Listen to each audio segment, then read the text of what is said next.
नमस्कार, स्वागत है आप सबका दिन भर के तमाम बड़ी और अहम खबरों के साथ। मैं हूं कवींद्र। शुरुआत हेडलाइन से। 9 राज्यों में सूखे के संकट पर सुप्रीम कोर्ट की केंद्र को फटकार। मनरेगा लागू करने पर मांगा कल तक जवाब। आईपीएल मैचों में पानी की बर्बादी पर बॉम्बे हाई कोर्ट ने जताई नाराजगी।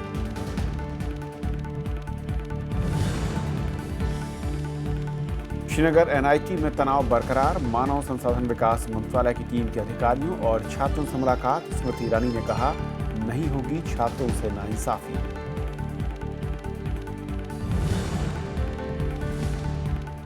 हिमाचल के मुख्यमंत्री वीरभद्र सिंह को झटका। आय से अधिक संपत्ति मामले में दिल्ली हाई कोर्ट का सीबीआई के सामने पेश होने का आदेश। गिरफ्तारी पर लगाई रोक।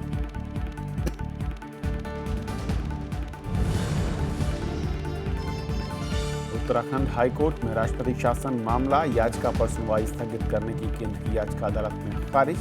कल भी जारी रहेगी सुनवाई।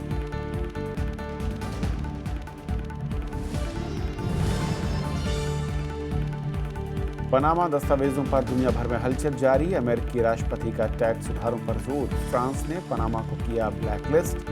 लॉ फर्म मोसेक फोसेंका ने दर्ज कराया केस।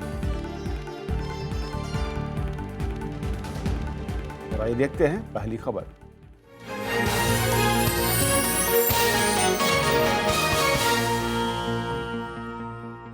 सुप्रीम कोर्ट ने कई राज्यों में सूखे की स्थिति पर केंद्र से जवाब मांगा है। कोर्ट ने मनरेगा फंड जारी करने में देरी पर फटकार लगाते हुए कहा कि 9 राज्य सूखे की चपेट में हैं और केंद्र कुछ नहीं कर रहा।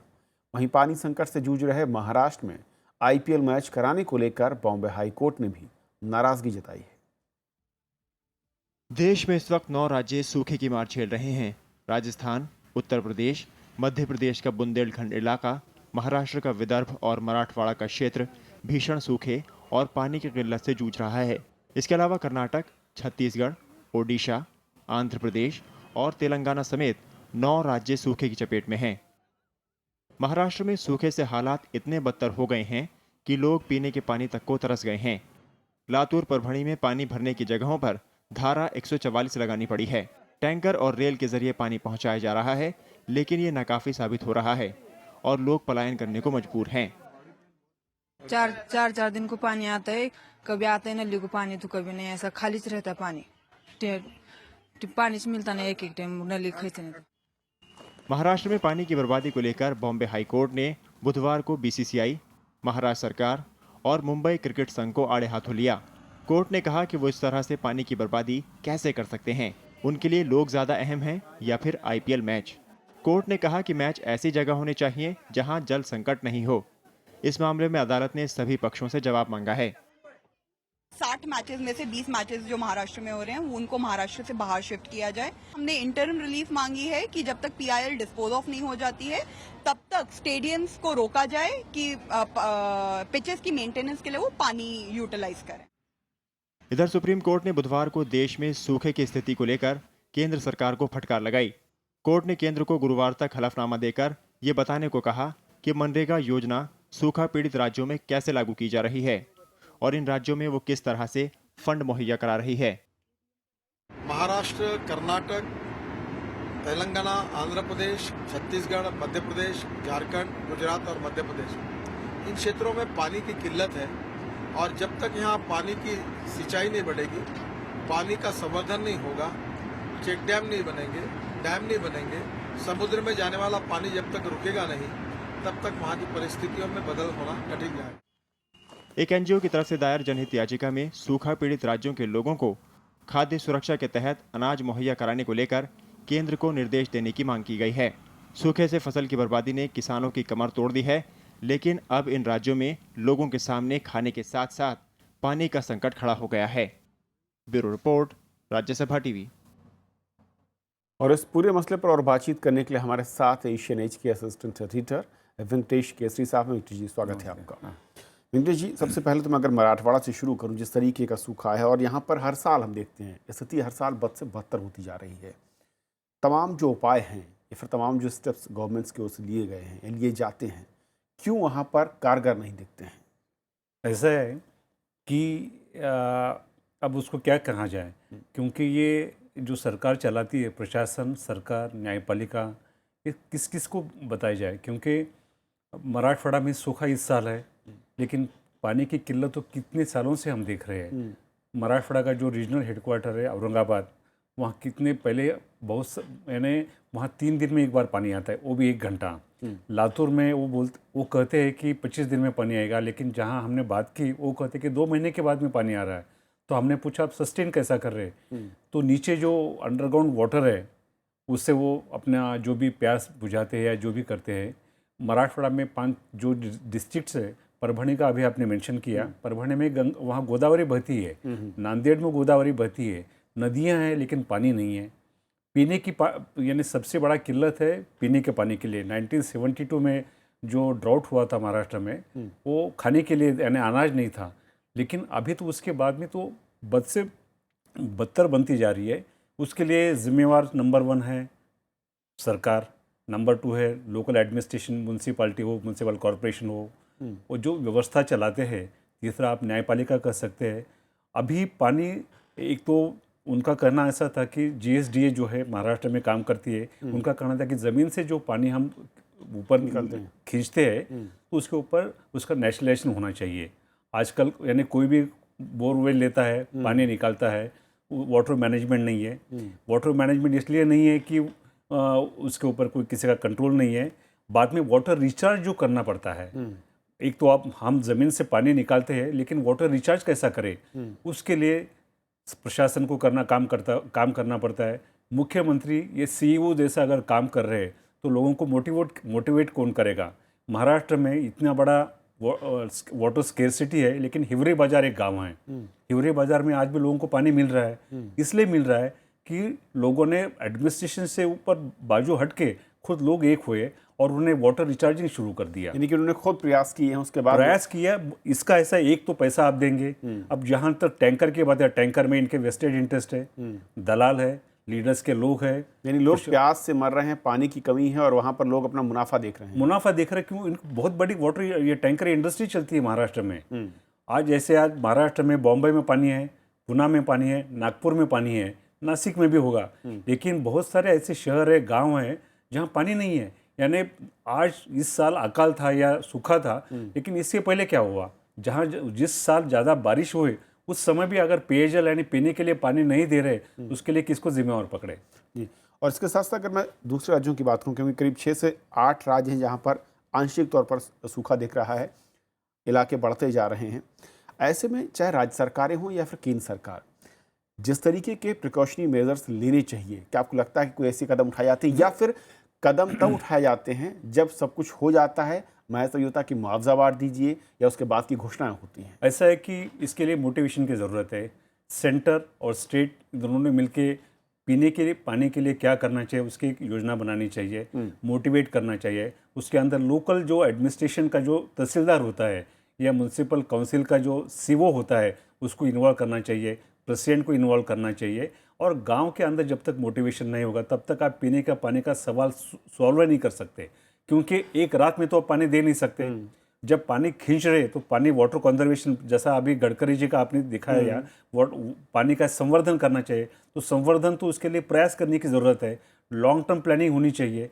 ये कभी किया नहीं है। जो व्यवस्था चलाते हैं, व्यवस्था जो चलाने वाले होते हैं, उनके सामने तो कुछ आइडिया होनी चाहिए कि जो प्रॉब्लम आज हमको दिखाई दे रहा है। मैं आपको बताना चाहता हूँ, वाटर के नाम पे भी वोट नहीं मिल रहा है। जिस दिन वाटर के नाम पे वोट शुरू हो जाएगा ना, वाटर राइट्स हो जाएंगे। आज जातीय समीकरण होगा, क्षेत्रीय समीकरण होगा, उससे वोट मिलता है, लेकिन जिस दिन पानी का इश्यू लेके पॉलिटिकल पार्टीज मैदान में आएंगे, तब उस समय आप देखिए क्या होगा। क्योंकि अभी पानी ऐसा है कि पानी अगर आप दे नहीं पा रहे, तो ये पानी जनरेट कहाँ से करोगे? अब उन्होंने कहा कि पानी समुद्र में जाने से रोकना है, समुद्र में नहीं गया तो उसका भाप कैसे बनेगी, उससे फिर बारिश कैसा हो जाएगा? आपका इकोलॉजिकल करना चाहिए। जैसा अन्ना हजारे का है रायगढ़ सिद्धि, वहाँ भी उन्होंने पानी का अपने गांव में उन्होंने उनका जो गांव है वहाँ उन्होंने सेल्फ रिलायंट कर दिया। वैसे ऐसे अन्ना हजारे पैदा न हुए, या उस मॉडल को सरकारों ने अपनाया सरकार ने अपनाया नहीं। और दूसरा ऐसा कि सरकार कोई कर नहीं सकती, सरकार को प्रशासन से हट के लोगों के अंदर जाना चाहिए, उनसे बात करनी चाहिए, उनको समझाना चाहिए यूज ऑफ वाटर, कैसा वाटर का इस्तेमाल करना चाहिए। और वाटर ये कमोडिटी महंगी होती जा रही है, उसको कैसा करना चाहिए। अब जैसा कि महाराष्ट्र में मुझे याद है वसंत दादा पटेल चीफ मिनिस्टर थे, तो वाटर कंजर्वेशन का उन्होंने बहुत बड़े पैमाने पर प्रोग्राम लिया था। लेकिन जैसा आप जानते हैं 1 साल होता है, उसके बाद में ना एडमिनिस्ट्रेशन देखता है ना पॉलिटिकल पार्टी तो देखती है। औपचारिकता भरा जाता है और शायद हाँ, इसके बस चलते आज उससे कुछ लगातार हम होता देख नहीं रहे हैं है। कि संकट जो है पानी का वो लगातार बढ़ता जा रहा है, इलाके सूखे की चपेट में आते जा रहे हैं और हर साल ये कहानी गर्मी के साथ शुरू होती है और इसके बाद धीरे धीरे चर्चा भी इसकी नहीं होती। बहुत बहुत शुक्रिया सर इस पूरे मसले पर बातचीत करने के लिए आपका। धन्यवाद। और ये थी हमारी पहली खबर। छोटा सा ब्रेक के उस पार दिन भर की दूसरी बड़ी खबरें।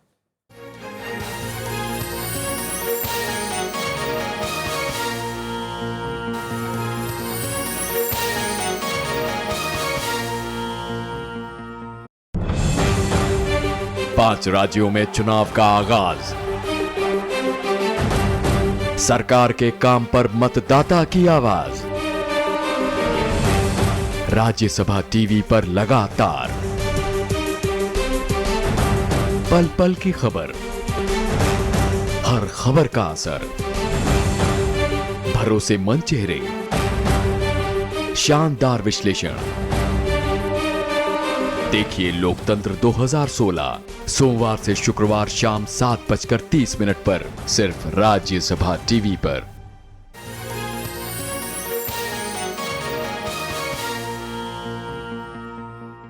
श्रीनगर एनआईटी में तनाव के बीच मानव संसाधन विकास मंत्रालय की टीम ने आज संस्थान का दौरा कर अधिकारियों से बातचीत की। उन्होंने छात्रों से उनकी मांगों पर विचार करने का भरोसा दिया है। वहीं मानव संसाधन विकास मंत्री स्मृति ईरानी ने कहा है कि छात्रों के साथ नाइंसाफी नहीं होगी। श्रीनगर में ये लोग राष्ट्रीय प्रौद्योगिकी संस्थान यानी एनआईटी में छात्रों पर लाठीचार्ज का विरोध कर रहे हैं। परिजन छात्रों की सुरक्षा को लेकर परेशान हैं। की पढ़ाई खराब हो रही है। कोई भी बच्चा ये नहीं चाहता कि उसकी पढ़ाई वेस्ट हो। सब पढ़ने के लिए आए हैं, बाहर से आए हैं, कॉम्पिटिटिव एग्जाम दे के आए हुए हैं, कोई ऐसे थोड़ा आए हुए हैं। इसलिए उनकी बात भी सुननी चाहिए, बच्चों की बात तो सुनो। घटना के बाद कैंपस की सुरक्षा कड़ी कर दी गई है। जो लोकल उनके जो एकेडमिक इश्यूज हैं, कुछ एग्जाम के पोस्टपोनमेंट की बात चल रही है, बाकी है वो देखेंगे। बाकी वहाँ की सुरक्षा के लिए जैसे मैंने कहा कि पूरा उनको सुरक्षा है और पूरी दी जाएगी। सीआरपीएफ के डिप्लॉयमेंट हो चुकी है। केंद्रीय गृह मंत्री राजनाथ सिंह ने जम्मू कश्मीर के मुख्यमंत्री महबूबा मुफ्ती से फोन पर इस मामले पर चर्चा की। मुख्यमंत्री ने इस मुद्दे पर गौर करने और तत्काल कार्रवाई का आश्वासन दिया है। जो ही मुझे सूचना प्राप्त हुई एनआईटी कश्मीर के संबंध में, तुरंत मैंने वहाँ के मुख्यमंत्री महबूबा जी से बात किया और उन्होंने पूरी स्थिति का जायजा लेने के बाद फिर से मुझे टेलीफोन करके अवगत कराया कि नहीं, हम सभी बच्चों को पूरी तरह से सुरक्षित रखेंगे, चिंता की कोई बात नहीं है। इस बीच मानव संसाधन विकास मंत्रालय की टीम श्रीनगर एनआईटी पहुंच गई है। टीम ने अधिकारियों और छात्रों से इस मामले पर बात की। एचआरडी के ऑफिसर्स कैंपस में मौजूद हैं। हमने लगभग 500 छात्रों के साथ वार्तालाप की है। हमने कहा है कि जो छात्र विचलित है वो हमें बतलाएं ताकि हम उन्हें सहयोग दे सकें। संस्थान में कश्मीर से बाहर के छात्र अपनी सुरक्षा के लिए एनआईटी में केंद्रीय सुरक्षा बल की तैनाती और राष्ट्र विरोधी तत्वों के खिलाफ कार्रवाई समेत 5 मांगे कर रहे हैं। मंगलवार को एनआईटी परिसर में प्रदर्शन कर रहे दूसरे राज्यों के छात्रों पर पुलिस ने लाठीचार्ज किया था, जिसमें कई छात्र जख्मी हो गए थे। पीसफुली प्रोटेस्ट कर रहे थे तो वहाँ के एडमिनिस्ट्रेशन ने वहाँ पे जेके पुलिस को अंदर अलाउड किया, उन्होंने वहाँ पे लाठीचार्ज की। उसके बाद से मतलब वहाँ पे ऐसी कंडीशन है और जो भी अभी तक एक्शन हो रहे हैं वो सब नॉन लोकल्स के खिलाफ हो रहे हैं। दरअसल एनआईटी में गुरुवार रात से ही तनाव बना हुआ है।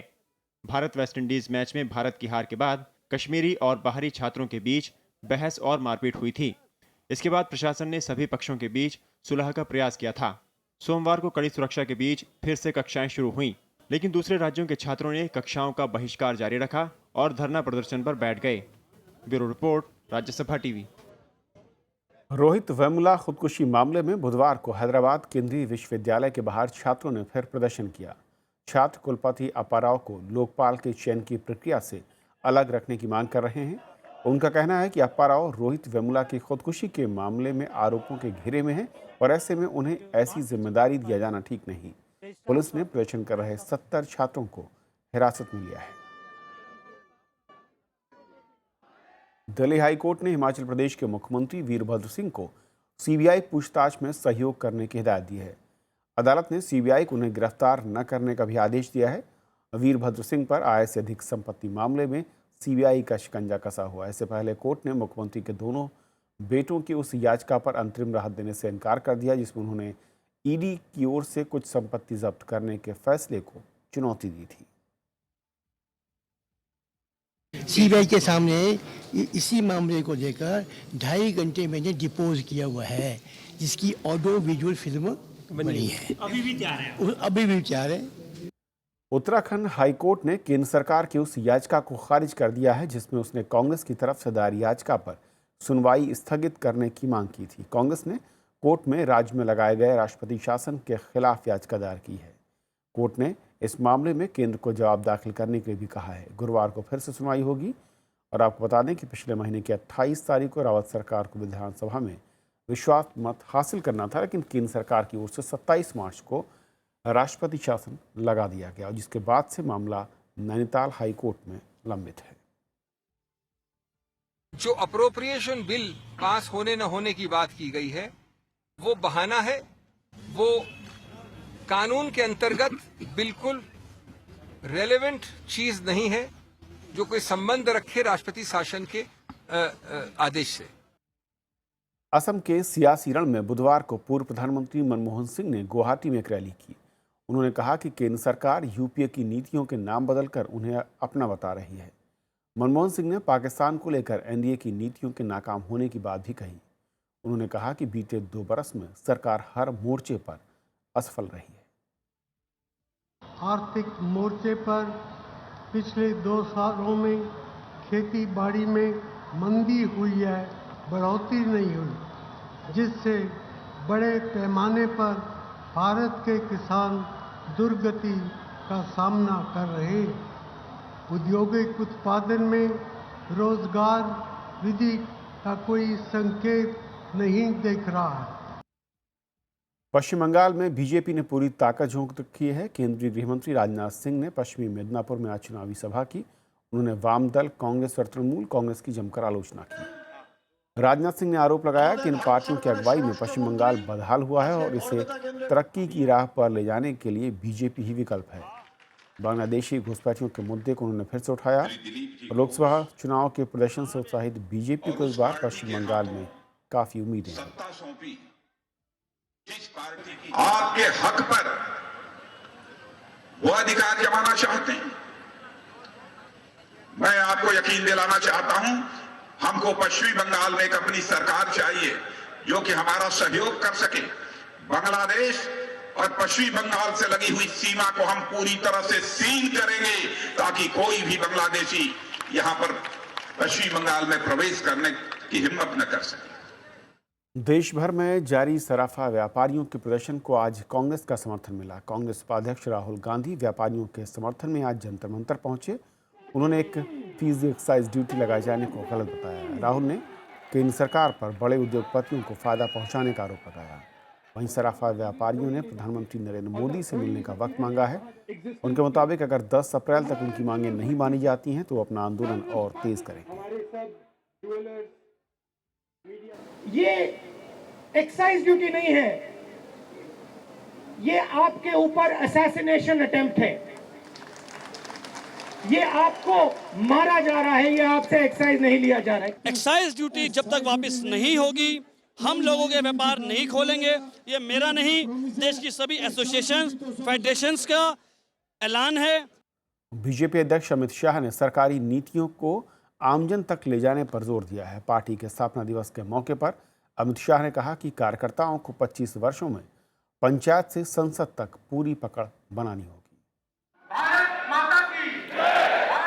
मौका था बीजेपी के स्थापना दिवस का, जहां कार्यकर्ताओं को संबोधित करते हुए बीजेपी अध्यक्ष अमित शाह ने राष्ट्रवाद की भावना और पार्टी की विचारधारा को लोगों के बीच पहुंचाने पर जोर दिया। उन्होंने कहा कि संगठन सरकार और जनता के बीच की कड़ी है। ऐसे में सरकारी योजनाओं को आम आदमी तक ले जाना कार्यकर्ताओं का मकसद होना चाहिए। आज मैं भारतीय जनता पार्टी के करोड़ों कार्यकर्ता का आह्वान करना चाहता हूं, एक ऐसी मजबूत पार्टी बनाइए जो आने वाले 25 सालों तक पंचायत से लेकर पार्लियामेंट तक भारतीय जनता पार्टी के विजय के झंडे गाड़ दे। इस मौके पर अमित शाह ने पार्टी की बुनियाद रखने वाले नेताओं को याद किया। उन्होंने बुजुर्ग कार्यकर्ताओं को सम्मानित भी किया। प्रधानमंत्री नरेंद्र मोदी ने भी ट्वीट करके कार्यकर्ताओं की मेहनत और जज्बे को सलाम किया। जो कार्यकर्ता थे जिन्होंने अपने जीवन में बलिदान दे दिया, अपने जीवन को तपाया है जिन लोगों ने, उनके कारण से ये पार्टी यहाँ तक पहुंची है। तो अब हमारा दायित्व है कि अभी हमारी मंजिल पूरी नहीं हुई है, इस पार्टी को और आगे लेकर जाना है। पार्टी ने 11 करोड़ लोगों को देश में जोड़ा है।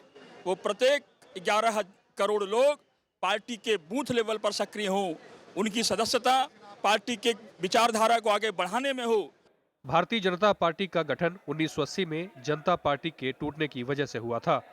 आपातकाल के बाद जनसंघ का जनता पार्टी में विलय हुआ था, लेकिन दोहरी सदस्यता के मसले पर जनसंघ में रहे नेता जनता पार्टी से अलग हो गए। इसके बाद उन्होंने अटल बिहारी वाजपेयी के अध्यक्षता में भारतीय जनता पार्टी का गठन किया। अभी पार्टी 11 करोड़ सदस्यों के साथ सबसे बड़ा राजनीतिक दल होने का दावा करती है। नवविक्रम सिंह, राज्यसभा टीवी। अंतर्राष्ट्रीय मुद्रा कोष का मानना है कि मजबूत विकास और बढ़ती वास्तविक आमदनी के चलते भारत वैश्विक अर्थव्यवस्था में अभी भी अग्रणी बना हुआ है। जर्मनी के फ्रैंकफर्ट में एक नीतिगत संबोधन में IMF प्रमुख क्रिस्टीना लेगार्ड ने कहा कि भारत ने महंगी ऊर्जा सब्सिडी पर खर्च कम कर दिया है और इससे भारत विकास को बढ़ावा देने वाले सामाजिक मूलभूत ढांचे में अधिक निवेश कर सकेगा। Russia and Brazil are experiencing significant downturns, more so than what we had expected. And that is also true for the Middle East, which is the prime region which is suffering from the low oil prices. There are also quite a few African countries that are suffering as much as the Middle East countries and that are less talked about. India, by contrast, in that category, remains a bright spot with strong growth and rising real income. Panama दस्तावेजों के खुलासे के बाद कई देशों के नेताओं की मुश्किलें बढ़ गई हैं। आइसलैंड में प्रधानमंत्री सिंगमंदर गुनलॉक्सन को पद छोड़ना पड़ा है और दूसरे नेताओं को भी सफाई देनी पड़ रही है। इस बीच फ्रांस ने पनामा को ब्लैकलिस्ट कर दिया है। वहीं लॉ फर्म मोज़ेग ने आपराधिक मामला दर्ज कराया है। पनामा पेपर लीक मामले से दुनिया भर में खलबली मची हुई है। कई देशों के नेताओं के नाम का खुलासा दस्तावेज में है। अमेरिकी राष्ट्रपति बराक ओबामा ने ऐसे मसलों से निपटने के लिए टैक्स सुधार की प्रक्रिया तेज करने को कहा है। There's always going to be some illicit movement of funds around the world, but we shouldn't make it easy. We shouldn't make it legal to engage in transactions just to avoid taxes. वहीं भारी विरोध के बीच Iceland में प्रधानमंत्री सिंगमंडर गुनलॉक्सन को Panama के papers में नाम आने के बाद अपने पद से इस्तीफा देना पड़ा है। Ráðherra gat ekki fullvissað mig það hver væri afstaða Sjálfstæðisflokksins til þessarar. Britain में विपक्षी लेबर पार्टी ने उन लोगों की स्वतंत्र जांच की मांग की है जिनका नाम इन दस्तावेजों में आया है। अपने पिता का नाम आने पर प्रधानमंत्री डेविड कैमरन ने भी सफाई दी। I own no shares. I have a salary as Prime Minister and I have some savings which I get some interest from, and I have a house which we used to live in which we now let out while we're living in Downing Street, and that's all I have. विपक्ष के जवाब के बीच पाकिस्तान के प्रधानमंत्री नवाज शरीफ ने परिजनों का नाम पनामा पेपर्स में आने के बाद सुप्रीम कोर्ट के रिटायर्ड जज की अध्यक्षता में एक उच्च स्तरीय जांच आयोग का गठन किया है। मैंने एक आला सतही अदालती कमीशन कायम करने का फैसला किया है। सुप्रीम कोर्ट के एक रिटायर्ड जज इस कमीशन के सरबराह होंगे। ये कमीशन अपनी तहकीकात के बाद फैसला देगा। हालांकि चीनी विदेश मंत्रालय ने पनामा पेपर्स को आधारहीन बताते हुए खारिज कर दिया है। रूस ने लीक दस्तावेजों में राष्ट्रपति व्लादिमीर पुतिन का नाम जोड़ने की निंदा की। फ्रांस ने पनामा को टैक्स हेवन ब्लैकलिस्ट में डाल दिया है। de respecter des grands principes internationaux. Il a voulu nous le faire croire. Il a pu obtenir ainsi qu'il ne soit plus inscrit sur la liste noire des paradis fiscaux. Ceci ne sera plus possible. Et la France a décidé. Panama paper leak मामले में law firm Mossack Fonseca ने कहा है कि दस्तावेज leak होने की वजह हैकिंग है और इस मामले में आपराधिक केस दर्ज कराया गया है। पनामा सरकार ने मामले की जांच के लिए मल्टी एजेंसी टीम का गठन किया है। वहीं खुलासा करने वाले पत्रकारों के महासंघ ने जल्द ही मामले से जुड़ी सभी हस्तियों की लिस्ट, ईमेल्स, वित्तीय कागजात और पासपोर्ट वगैरह की पूरी जानकारी देने की बात कही है। Bureau report, Rajya Sabha TV. BJP के वरिष्ठ नेता लाल कृष्ण आडवाणी की पत्नी कमला आडवाणी का बुधवार को दिल्ली में निधन हो गया। 83 वर्षीय कमला आडवाणी को दिल का दौरा पड़ने के बाद एम्स में एडमिट कराया गया, जहां उन्होंने अंतिम सांस ली। प्रधानमंत्री नरेंद्र मोदी ने ट्वीट कर उनके निधन पर शोक जताया है। पीएम ने कहा है कि वो पार्टी कार्यकर्ताओं के लिए प्रेरणा स्रोत थी। कमला आडवाणी के निधन पर कांग्रेस अध्यक्ष सोनिया गांधी समेत कई बड़े नेताओं ने दुख जताया है।